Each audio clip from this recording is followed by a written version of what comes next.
Hi everyone, welcome back to another episode of the FEB Talk Show with Oladoyin, where we talk about finance, entrepreneurship and purpose. And on today's session of entrepreneurship, I have here with me Mr. Maduka, CEO of Solomac Enterprise. He's a good friend, he's my part-time business mentor, he's a business guru, and today he's going to be sharing his success story and his challenges. Welcome, Mr. Maduka Chinemere.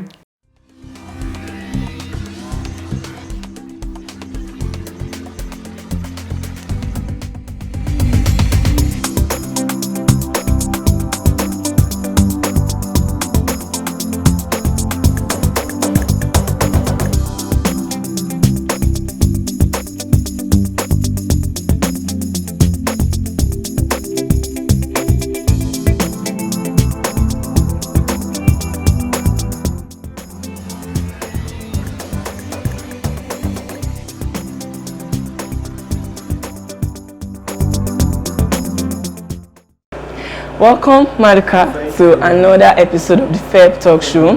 Can you tell us about yourself? Alright, basically you've called my name, Maduka, but not confused. So I'm Maduka Chinemere, and I'm an entrepreneur, a businessman, and I'm a Nigerian, Are you married, single, searching? I'm not married, let's do it like that. Okay. But hopefully soon, right? Yeah. Okay. So welcome once again. Thank you. So moving on to this question, you are a businessman. Yeah. So what are your convictions that you were supposed to be a businessman? All right. If you say convictions, okay. Let me say it started at an undergraduate in the university. Okay. So I know I've had this thing about business, but it came into light as a challenge. So we held a convocation. So I had friends. There were four of us, and one of us, he plays the guitar and sings. I think he doesn't know this, so when he sees this interview, he's going to think back. Okay, yeah, he doesn't know this. He doesn't know he was actually the one that challenged me into business. Wow. So in that convocation, he was called, and he played his guitar and sang a song he wrote for the school, and an honorable member loved it and gave him a scholarship down to his final year. So I go home that evening challenged. The school should be paying me. The school should be giving me scholarships. Yeah. You know. So I got thinking. So people went on vacation. I stayed back. I started thinking, what can I do? How can I improve this thing? How can I make myself better? How can I go into business? How can I get the school to pay me?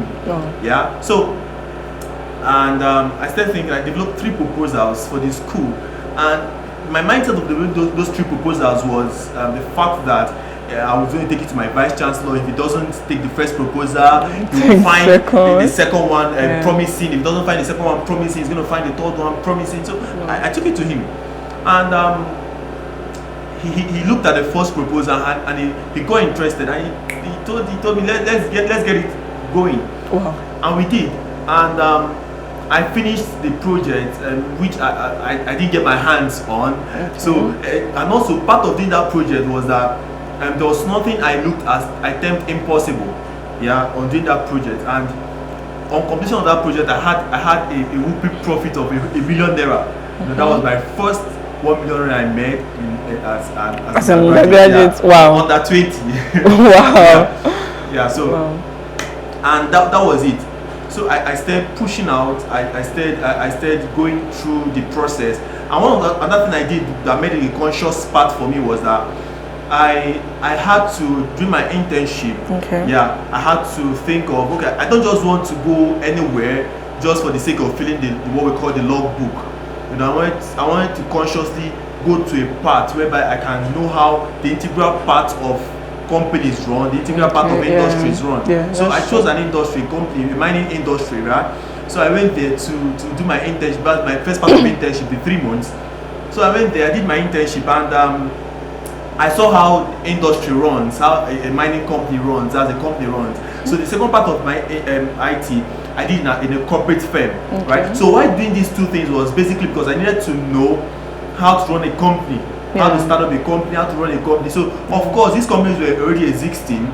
So I knew how the flow works, down to the HR, the management team, the procurement, all those. So I had to get my hands abreast what was happening. Yeah. So fast forward, finishing what we call the NYC. I joined the company. I just came into Abuja newly to start an international organization. I came into Abuja newly to start their operation. So I thought that was a good strike for me, and I joined them. So I grew with them, knowing what happens, how to start a company, how to employ people, how to run interviews, how to do all those things. How does HR intertwine with finance and administrative and all that? So it really helped me knowing that I'm not going to stay in a 9-to-5 job, rather 8-to-5 job. Wow. So you could imagine, within 3 months I made ₦1 million. Wow. Yeah, and in my corporate organization where I worked as full time now was that within a year I was making over a little above ₦2.4 million. So I looked at that. I said, no, I think I'll prefer staying. All I just need to put in more work, put in more effort, and I'll see myself scaling through. Yeah. So 3 months to 1 year. The distance. Yes, the distance is very much. Okay. And I also have time for myself. Yeah, that's true. Though something I need to chip in before now is that as an entrepreneur starting off, you wouldn't really have time for yourself because you're both the manager, you're both the laborer, you're both everything. So you wouldn't have time for yourself. But as time goes on, the weight begin to share. Yeah, that's very true. Okay, so we are both Nigerian and we know the rates of unemployment in the country. So you resigning from a corporate organization to go into the business, how were you able to face all the challenges, the loss, your story behind it? Please, can you share it? All right. First of all, before that happened, I knew that I was going to do this. It's not going to be an easy task. Okay. Yeah, I knew it was going to be an easy task, but all the same, I asked myself a couple of questions. A couple of questions I asked myself was that if these guys built their company and had to employ people and had to lessen the burden on the government, I can still do this. It just it's a matter of time, matter of resilience, matter of staying under mentorship, matter of pushing through. So I decided they don't have 2 heads. So I've always loved challenges. So I don't think they have 2 heads. I just need to push out. Yeah, so that was basically what happened. I asked myself a couple of questions. I also had to I had to cut my coat according to my material. So I know that I'm waiting. There's something waiting for me ahead. So I need to manage my expenses. I needed to manage my time. I needed to do other things. I needed to go into reading more. I needed to go into research more to know how to push out into this part. But trust me, it wasn't easy. Like the way you're saying it now, it's not like it wasn't easy. I had days I cried.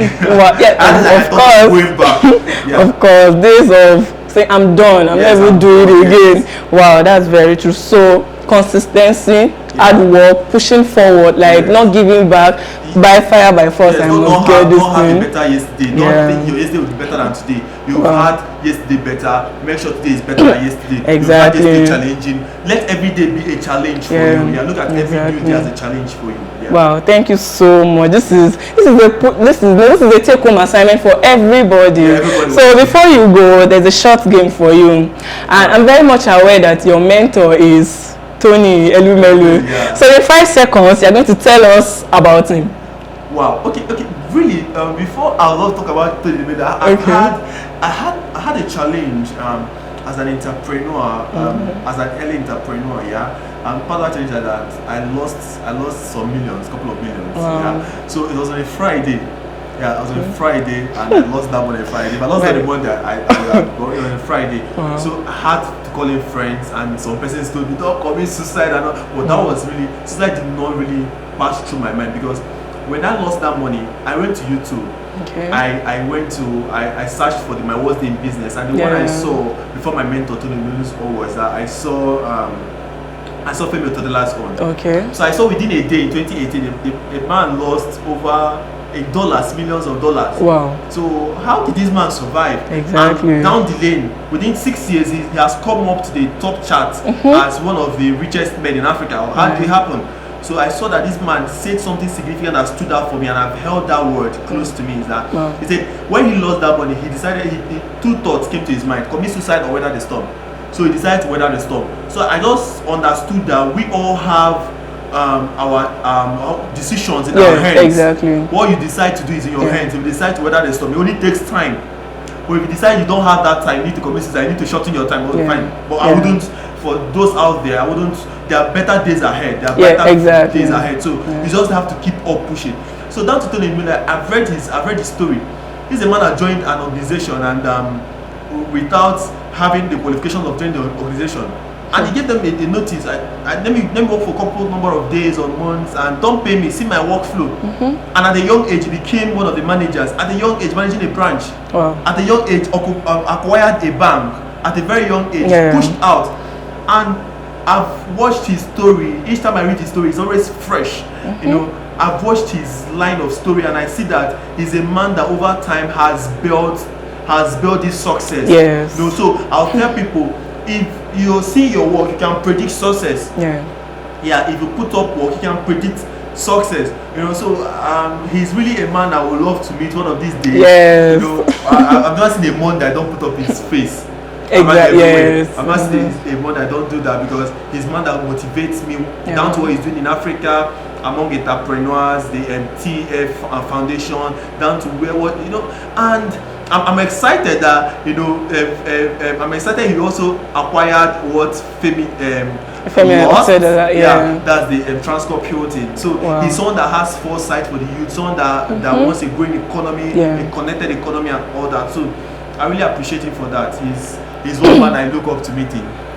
So I'm very sure he also wants to meet you. Yes. So he's going to watch this interview and he will reach out to you. That I want to just have 5 minutes talk with you. Wow. And I know that's possible. Yeah. Thank you so much. Thank you so much for honoring the show. Like we want you to come next time. Like we want you to honor our invitation next time. I'll honor you. Thank you so much. Thank you very much. So it said patience, one of the keys to be an entrepreneur. Patience. That's a take-home lesson for me. Patience. Thank you so much for watching today's episode. Please leave your questions and your reviews in the comment section. Don't forget to subscribe and click on your notification bell to always get notified anytime a video is being uploaded. I remain Oladoyin. See you next week Monday. Action.